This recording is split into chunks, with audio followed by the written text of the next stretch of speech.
नए financial year 2025-26 की शुरुआत के साथ ही कई बड़े नियमों में बदलाव होने जा रहे हैं जो आपकी जेब और रोजमर्रा की जिंदगी पर सीधा असर डाल सकते हैं। 1 अप्रैल 2025 से banking, GST, income tax, digital payment और अन्य सेक्टर्स में नए नियम लागू होंगे जो आम नागरिकों से लेकर बिजनेस करने वालों तक सभी के लिए महत्वपूर्ण हैं। इन बदलावों की जानकारी पहले से रखकर आप किसी भी परेशानी से बच सकते हैं।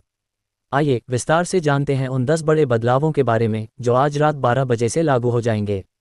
1. ओपी नियमों में बदलाव, इनएक्टिव अकाउंट्स पर सख्ती। National payment corporation of India (NPCI) ने डिजिटल पेमेंट को सुरक्षित बनाने के लिए बड़ा कदम उठाया है।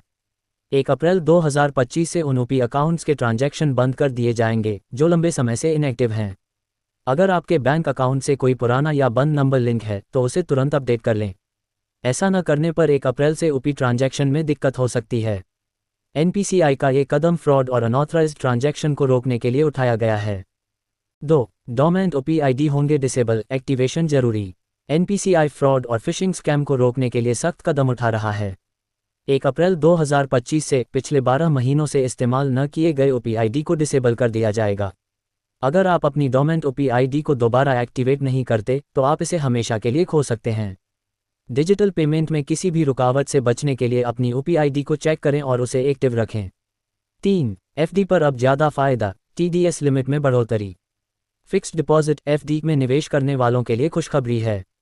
1 अप्रैल 2025 से FD, रिकरिंग डिपॉजिट RD और अन्य सेविंग स्कीम्स पर मिलने वाले ब्याज पर TDS की छूट सीमा बढ़ा दी गई है।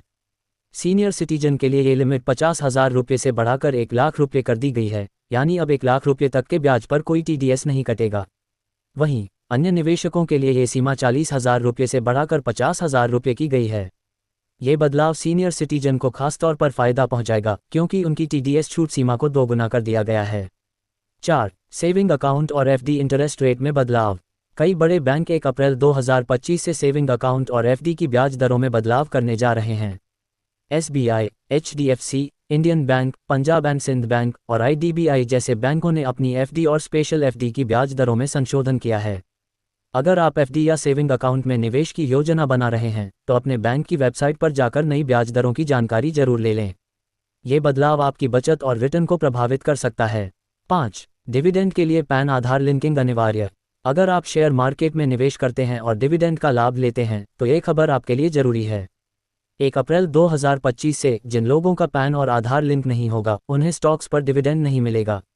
इसके अलावा कैपिटल गेन पर TDS की दर भी बढ़ जाएगी और फॉर्म 2(6)(a) में कोई क्रेडिट भी नहीं मिलेगा। समय रहते अपने पैन और आधार को लिंक कर लें ताकि किसी भी नुकसान से बचा जा सके।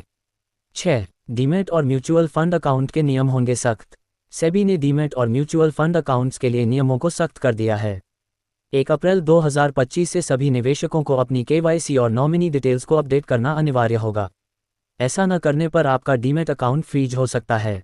हालांकि फ्रीज होने के बाद भी आप इसे दोबारा एक्टिवेट कर सकते हैं, लेकिन परेशानी से बचने के लिए समय रहते अपडेट कर लें। 7. सेविंग अकाउंट में मिनिमम बैलेंस जरूरी। 1 अप्रैल 2025 से अगर आपके सेविंग अकाउंट में मिनिमम बैलेंस नहीं है तो बैंक आपसे पेनल्टी वसूल सकता है। अलग अलग बैंकों की मिनिमम बैलेंस की सीमा अलग हो सकती है, इसलिए अपने बैंक की पॉलिसी को अच्छे से समझ लें और अकाउंट में जरूरी बैलेंस मेंटेन करें ताकि अनावश्यक जुर्माने से बचा जा सके। 8. GST नियमों में बड़ा बदलाव, ISD सिस्टम लागू। नए फाइनेंशियल ईयर में GST नियमों में भी बड़ा बदलाव होने जा रहा है। 1 अप्रैल 2025 से input service distributor ISD system लागू होगा। इसका मकसद राज्यों के बीच टैक्स रेवेन्यू का सही डिस्ट्रीब्यूशन सुनिश्चित करना है।